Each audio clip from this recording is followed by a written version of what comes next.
and we're going to win back the White House, and we're going to make America great again. Remember that. Remember that. It's going to be a victory for the people, and especially those people who haven't had hope in a long time. That's a lot of people. Believe me, that's a lot of great people. That means cities like Flint, Michigan. I was there yesterday. In 1970, Flint had over 80,000 residents working at the General Motors plant. 80,000. Today, it's less than 8,000 people and heading south, believe me. 40% of the city lives in poverty. And now Ford, think of it, Ford, you read about it today. Ford has just announced they're moving all small car production, small car, the little ones, you know, but they're pretty big. They're probably moving all production. They just don't want to say it. Eventually, I was right. I was right. I've been saying this was going to happen for years, to Michigan, to Ohio, to every place that makes cars. And it's getting worse and worse. Well, they're moving to Mexico on top of all the other car production that they've moved there and that other companies have moved there. We are creating the car capital of the world in Mexico, believe me, folks. And I'm going to make sure that ends if I'm elected. It's going to end. So I went to Flint yesterday to address the water crisis. It's a failure at every single level of government. It's tragic and it's heartbreaking and should never happen in the United States of America, ever. It used to be cars were made in Flint and you couldn't drink the water in Mexico. Now, the cars are made in Mexico and you can't drink the water in Flint. That's what's happening to our country. See, that's what's happening to our country. This is what happens when we build up other countries instead of our own. We lose control. It's time to take care of our people and our workers. I'm campaigning in every community, and if you think this is easy, it's not. I've been all over the place. Wall Street, you know, if you would have looked today, all over, including Waldorf Astoria today. We made a big speech on the economy, etc. And I go from there to another place, to here, and I love doing it because what we're doing is a movement. What we're doing, you're going to be so proud of your country very, very soon. So just remember. So proud. And it is a movement, and it's a movement that everybody's talking about. Everybody's talking about it. I'm running to be the president of all Americans.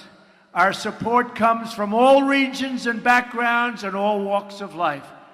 You are the cops and soldiers, the carpenters and welders, the accountants and lawyers, young and old, rich and poor, black, white, Latino, but above all, we're all Americans, all of us together, all Americans.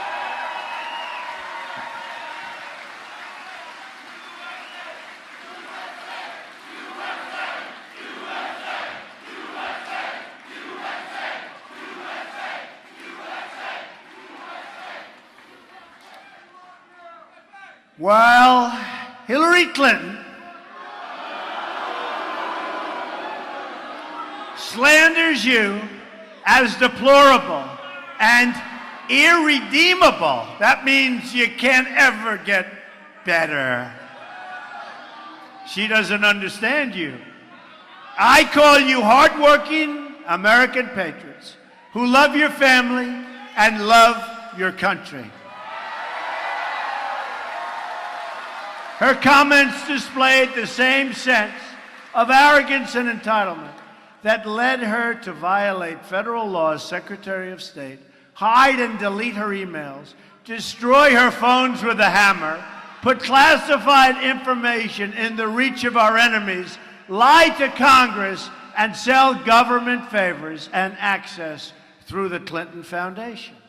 It's the same attitude of arrogance and entitlement that explains why she has never taken accountability for the disasters she created all over the world, in Libya, Syria, Iraq, Iran, all over. It's the same reason why she won't take responsibility for her central role in unleashing ISIS. It's what happened. Bad decisions. She has bad judgment.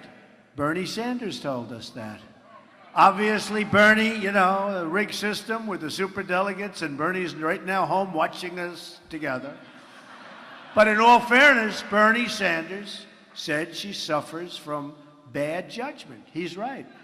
Her policies have created disaster overseas and poverty at home, so many places. I'm running to reverse these failures and to create a new American future, and it will be. And that future begins with prosperity at home. My economic agenda can be summed up in 3 words: jobs, jobs, jobs. True.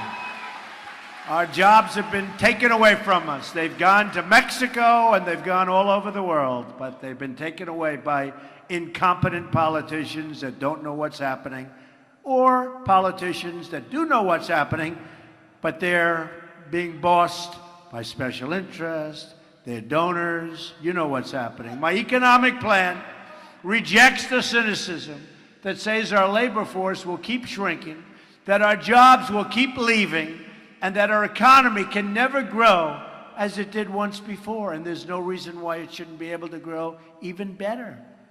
Everything that is broken today can be fixed, and every failure can be turned into a great, great success. It's going to happen.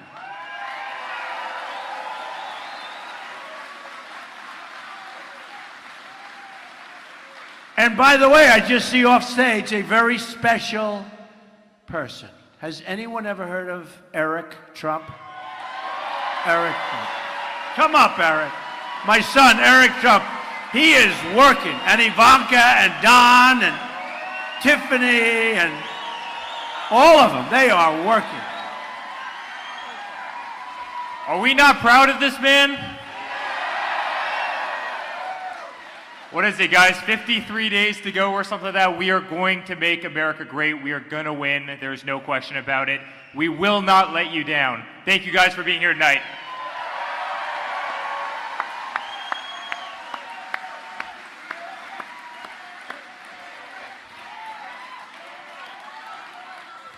Thank you, Eric. He has been working hard. His sister, too, and his brother, Don, and Tiffany made a great speech, and Melania made a great speech. Everybody, they're working so hard.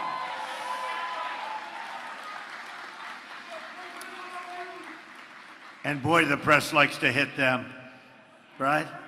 Boy, the press likes to hit them. And they're such good kids, but they can take it. Eric, can you take it? I think so, right? They're good kids. It's time to stop fighting over the smallest words and start dreaming about the great things we can achieve together as a country. Jobs can stop leaving our country and start pouring in. We're going to take them in. No longer a one-way highway into oblivion. Failing schools can become flourishing schools. Crumbling roads and bridges can become gleaming new infrastructure. Inner cities can experience a flood of new jobs and investment. And rising crime can give way to safe and prosperous communities. All of these things and so much more are possible. We have such potential in this country. But to accomplish them, we must replace the present policy of globalism, which has moved so many jobs and so much wealth out of our country, and replace it with a new policy of Americanism. It's what it is, Americanism. I am not running to be the president of the world. I'm running to be the president of the United States of America.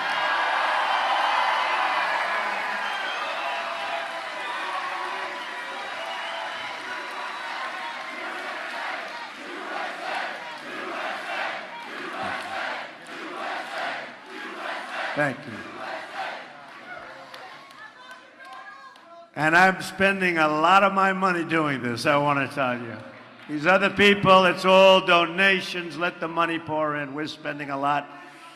You better make sure I win on November 8th, because I'm going to have wasted a hell of a lot of time, energy, and money. You know, when they tell me, Mr. Trump, it doesn't matter what you've accomplished. First of all, I've accomplished nothing. You've accomplished. I'm the messenger. But what you've accomplished is so incredible. I say, unless we win, we've accomplished nothing. Just remember, we have to win on November 8th. We have to get there, get everybody. New Hampshire. Got to vote. It's time to replace our failed political system with a new American system. If we lower our taxes, which we're going to do big league, remove destructive regulations, and we will be chopping, unleash the vast treasure of American energy, and negotiate trade deals that put America first, then there is no limit to the number of jobs we can create and the amount of prosperity we can unleash. America will truly be the greatest place in the world to invest, to hire, to grow, and to create new jobs, new technologies, and entire new industries. America, America. Made in America. Remember? He remembers. Some of my older folks here, right? We know, made in America. You remember? You don't see that very often. And you're seeing it less and less. We're going to bring it back. Made in America. My first day in office, I'm going to order a review of every single regulation issued over the last 8 years. All needless job-killing regulations will be canceled. Millions of new jobs will come pouring in. We're going to lift the restrictions on American energy, which means lower electricity prices and 500,000 new jobs a year. Big stuff. And that's just the beginning. Also, on my first day, I'm going to ask Congress to send me a bill to immediately repeal and replace disastrous Obamacare. It's a disaster. This will instantly save another 2 million jobs. I'm also going to completely reform our trade deals. We are going to renegotiate the worst trade deal ever made in the history, not of our country, in the history of the world. NAFTA, signed by Bill Clinton. A disaster. We're going to stand up to China and keep America out of TPP. That's another disaster. We don't need another massive multinational deal that ties us up and binds us down and is so complicated that nobody in our country understands it. Other countries, they know every word. They know every sentence, every paragraph. Our people, they don't even read deals. They sign whatever's put in front of them. Just take a look at what happened with Obamacare. Practically nobody in Congress read it, and what a mess we have.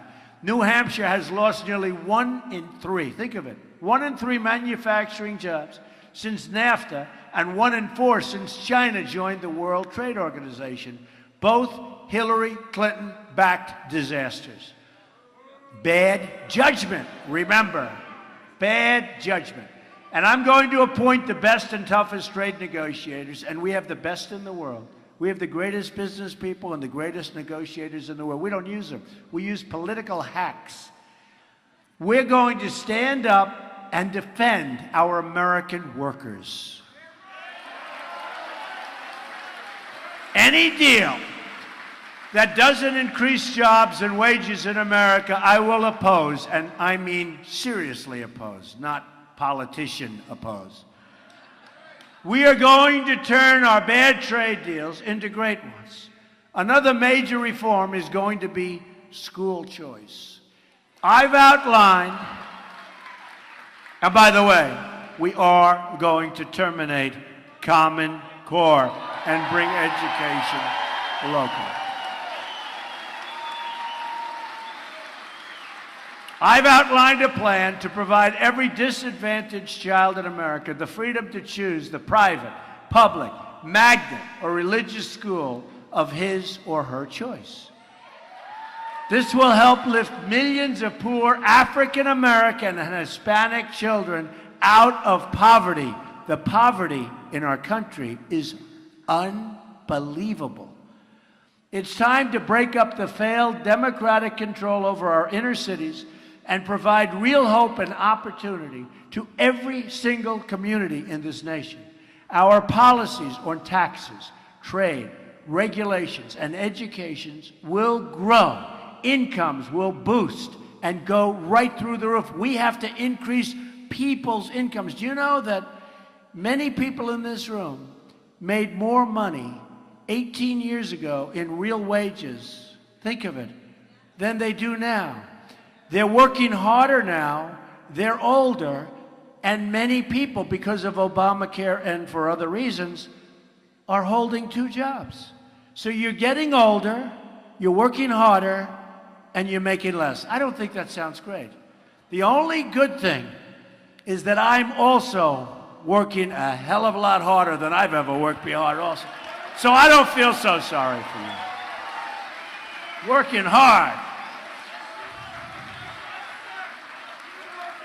But we're enjoying it because we see the fruits of our labor, we see what's happening, and in 52 days, you're going to have a lot of happy people in this state and in this country, I'll tell you. So we want to reduce poverty for our African American and Hispanic communities. Have to. Since President Obama came into office, another 2 million Hispanic Americans have fallen into poverty. This is unacceptable. To the Hispanic community, I say, we are going to protect your jobs, we are going to build up your schools, and we are going to deliver safety and opportunity for your children. Safety also means protecting our people from radical Islamic terrorism.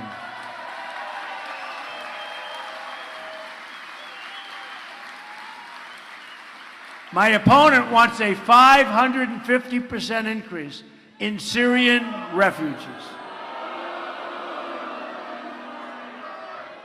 You saw what happened yesterday?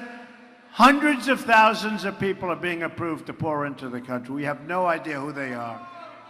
What a mistake. The great Trojan horse, 200 years from now, they'll be saying, boy, that was a bad, bad couple of years. You know, folks, we all have a big heart, and we want to build safe havens. We owe $20 trillion very soon. The debt's doubled under Obama, but we owe $20 trillion. The Gulf states have a lot of money. We're going to get them to put up the money. We'll build it. They have to put up the money. We'll build safe havens. We'll take care of people. But we cannot let them come into our country. We just can't. Not now. According to the Senate Subcommittee on Immigration, her entire plan will bring in 620,000 refugees in her first term and cost our country $400 billion. What are we doing? What are we doing? Instead of providing free health care and jobs to refugees from around the world, we should rebuild our inner cities and help struggling Americans, and we should work with Hispanics, we should work with African American citizens and help our inner cities. And we should take care of our great veterans who are not being treated properly.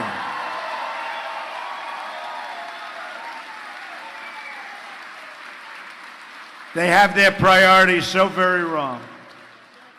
I support the construction of safe zones in the region, and we will get the Gulf states. We're going to get them to pay for it. The Gulf states wouldn't be there very long if it wasn't for us. At the same time, that's right, Keep the oil. Remember my statement? Shouldn't go in, but if you go in, when you go out, keep the oil. Nah, we wouldn't do a thing like that. It's not politically correct, right? At the same time, we will rebuild our military, which is so badly depleted with the greatest people on earth running it. We are going to get our allies to pay their fair share. You know, we defend many countries, and we're getting socked on that one too. We get socked on everything. Only 5 of the 28 member NATO countries, you remember I've been talking about this. They say, I don't like NATO. I like NATO. But we have 5 out of the 28 countries that are paying their obligation to spend 2% of GDP on defense. So don't you think they're supposed to be paying, maybe? I will convene a summit of our European and Asian allies to make sure that everyone is sharing the security burden and that we are properly focused on protecting our country and other countries, frankly, from radical Islamic terrorism. A word and a phrase that President Obama and Hillary Clinton just refused to use. And unless you're going to use it, and unless you're going to say it, you're never, ever going to be able to do anything about it. Just remember that. In all things, it's time to put Americans first and time to start taking care of each other. We have to take care of each other. And is there any place that's better to be than a Trump rally in New Hampshire? Here we are. No place. There's no place better. And you know what else? There's no place safer. Earlier this week, I rolled out a plan to help our mothers and our families get affordable, quality child care for their children. My daughter Ivanka was so helpful. She is so dedicated to that. And she's been talking about that long before June 16th of last year when I decided that we have to do this. On policy after policy, we're going to provide opportunity, prosperity, and security for all Americans. I'm going to lower your taxes beyond any number you thought possible.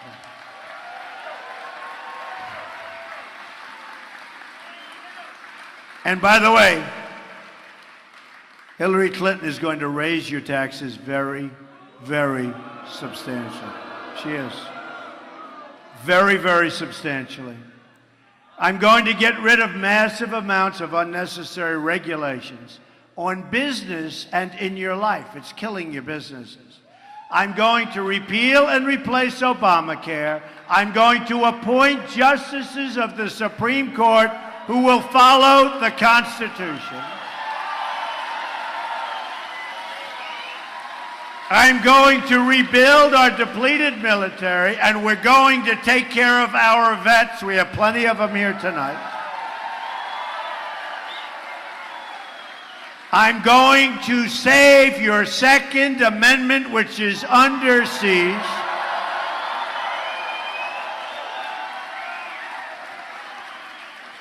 And the NRA gave us the earliest endorsement they've ever given. So I want to thank the NRA. These are great people. These are great people. You've got to get out and vote. If you want to save your Second Amendment, believe me, you have to get out and vote. I'm going to stop illegal immigration and drugs coming into our country, and yes, we will build the wall.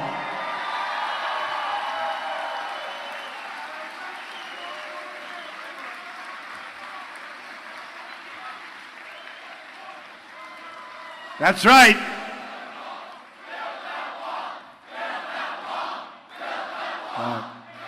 We will. We will build the wall, and Mexico will pay for the wall. Believe me, they will. They will. We have a trade deficit that's so massive with Mexico that the wall is a peanut compared to what we're losing. They will pay for the wall. They just don't know it yet. Okay? Believe me, they're going to pay for it. And they'll be happy to do it. Just has to be explained properly. I'm going to so importantly renegotiate your disastrous trade deals, especially NAFTA. Now, NAFTA is turning out to be the worst, but we're going to renegotiate.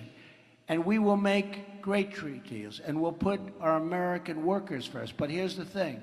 If for some reason we can't renegotiate NAFTA, they could say no, unlikely, but they could say no. We will terminate NAFTA, and we'll have new trade deals that will be phenomenal for the United States of America, okay? Right? We're not playing games.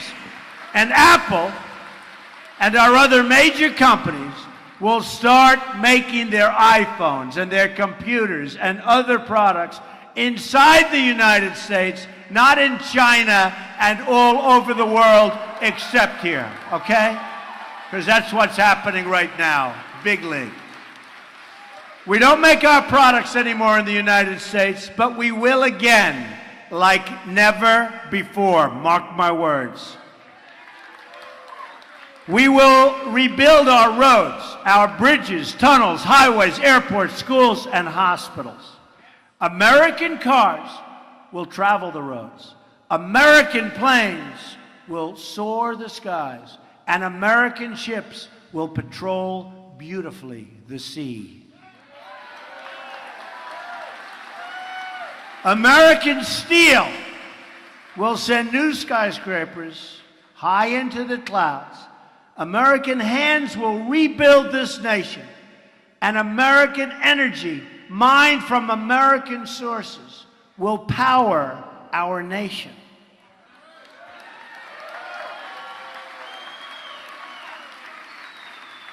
And believe me when I say this, American workers, right? American workers will be hired to do the job. American workers. We will put new American steel into the spine of this country. I will fight for every neglected part of this nation, and I will fight to bring us together as one American people. Imagine, just imagine what our country could accomplish if we started working together as one people under one God, saluting one flag, right? Saluting one flag, right?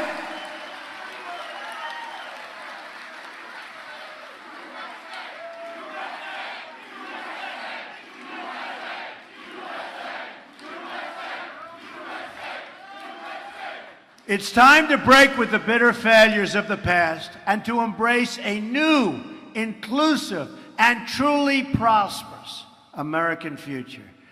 Jobs will return, incomes will rise, and new factories will come back, and they will come back rushing into our shores. It will be a beautiful sight to behold.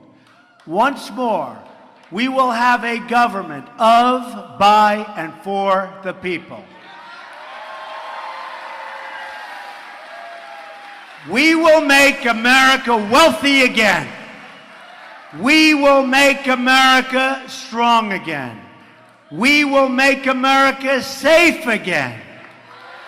And we will make America great again. Thank you very much, everybody. November 8th, go out and vote. God bless you. God bless you. Thank you.